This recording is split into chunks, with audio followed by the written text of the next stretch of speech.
I would think it'd be fun yet creepy to hunt an alligator. You never know how bad and if they're going to attack you. Alligator does taste pretty good though. I'm not sure I would handle doing it at all right now. I probably wouldn't because I don't know how to and I would get eaten myself instead of... I would have to figure out some kind of way to spear it, obviously. So, you know, you'd have to do some scavenging to find something sharp enough to break through its skin and whatnot. The hunting part would be the hardest part. The eating part, you know, you just cut it up and cook it over an open fire. Well, I live in Florida right now, and there's lots of alligators everywhere, and they scare me to death.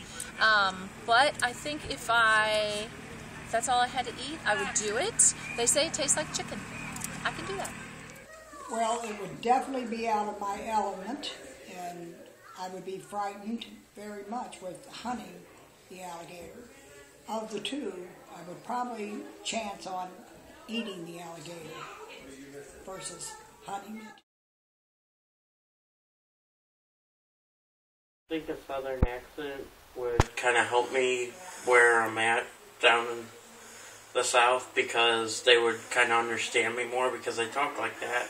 I think it depends on how different the accent is. If it's really, really different, sometimes it can be hard. But I've never had very much problems with my accent and people understanding me, in the United States. But other places, there might be some problems. I don't think a deep southern accent would necessarily hinder me from being able to communicate. As a matter of fact, in some circles, it may help me communicate because of the southern drawl. The question is whether or not I could compete with those in a northeastern or another hemisphere in which they speak much faster, and whether or not I could keep up with them. I don't have any problems adjusting. I'm a diva, I'm an actress, and so I can do whatever. So I can talk with a deep southern accent, my friend, no problem. I'm sure it would because speaking is one of the main ways people communicate, and being able to portray what I need and what I want at the time would be kind of difficult if I couldn't use words. I think the differences in the languages would cause a lot of problems because I couldn't speak any of them, and my experience with only being with Spanish is very limited, so I would have to find a translator or figure out a way to communicate through signs and signals. Yeah, I mean a little bit. You might have to ask them to repeat things. A lot of times there's a language barrier, but what I've found in missions is that there's no language barrier with the language of love. And if you smile and you hug, it breaks all the barriers. Yes, I do think it would cause problems, but I think that sometimes the language of love, if you can convey that, you can maybe overcome a lot.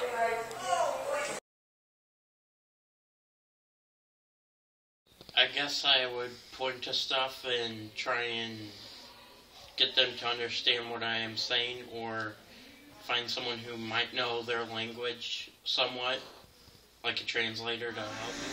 I think I'd have to play a game of charades, which I'm really not good at, so I'm not sure how it would go, but that's the way I'd go with it. The only way I would know how to communicate with them would be to find signs and pictures of things, particularly if I could find a picture book that I could carry around with me to point to so that they could point me in the right direction or assist me in how to say different words. Kind of like I said before, I feel like there's the language of love, there's no barriers when it comes to language. So smiling, hugging, pats on the back, praying, even though they might not understand your language, knowing that you're praying for them is... I would think that you would have to use the visual, which I would say that you would be drawing items that you want them to convey to them and just do the best that you could on it.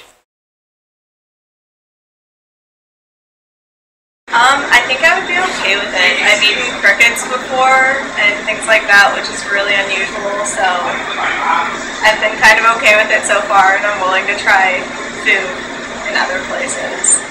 I could handle it just fine as long as it didn't have live animals in it. I could manage getting a little bit at a time down just so that I didn't offend anyone. I would have a real hard time with that. My uncle is a missionary, and he had to eat a monkey paw, which I thought was pretty disgusting. And I'd probably do one of those things that I did with a kid. As a kid, when I didn't like something, I'd put it in my mouth, and then I'd put my napkin up and cough and spit it in my napkin. I would know that it would really be a slam to them that I would not eat it. I probably would try to the best of my ability. I'm not saying that I would do it well, but I would try.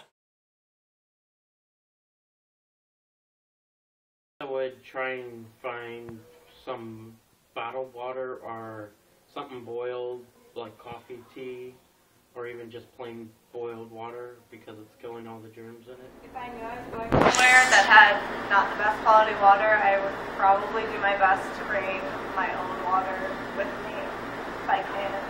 Okay, and if you weren't allowed to bring water bottles with you, what else would you do? Maybe go for juice. I don't know, avoid the water completely. I would either have to find a way to boil it, or I would have to purchase water from bottled water from a local store that with sealed containers. It's hard, and I wouldn't want to dehydrate. Before, when I've gone to Mexico, a lot of times they'll have bottled water, but sometimes they don't. And I drank a lot of Coca-Cola, and I didn't dehydrate with Coca-Cola. So it's okay. I believe if I couldn't be at a place where I could at least boil it, I would probably refrain from drinking unless I was just desperate and needed to drink, and then I would just trust that it would do all right. I would be frightened of it, I'm sure. I tried to ignore it, and I would watch my belongings. I know my aunt went to France, and they made her cry and tried to steal all of her stuff, so I just watched my stuff, and I don't know, just ignore them. Well, I would try to figure out what things are offensive to those cultures and try to, I guess, assimilate myself to them as much as possible and try to avoid the subject by bringing up their culture and their own background. Well, I would try to blend in the most that I could, and actually in France, they don't like Americans very much, and I had a guy spit on me, seriously, and I wanted to go beat his head in, but as a Christian, I knew I couldn't do that, so I just was like, oh, nice, and just walked away. It would be very difficult for me because I think that our country is one of the greatest, and when I know that somebody really doesn't like us, it doesn't sit well with me. So I would try not to get into a confrontation with him, though, but I definitely wouldn't say that I was not an American.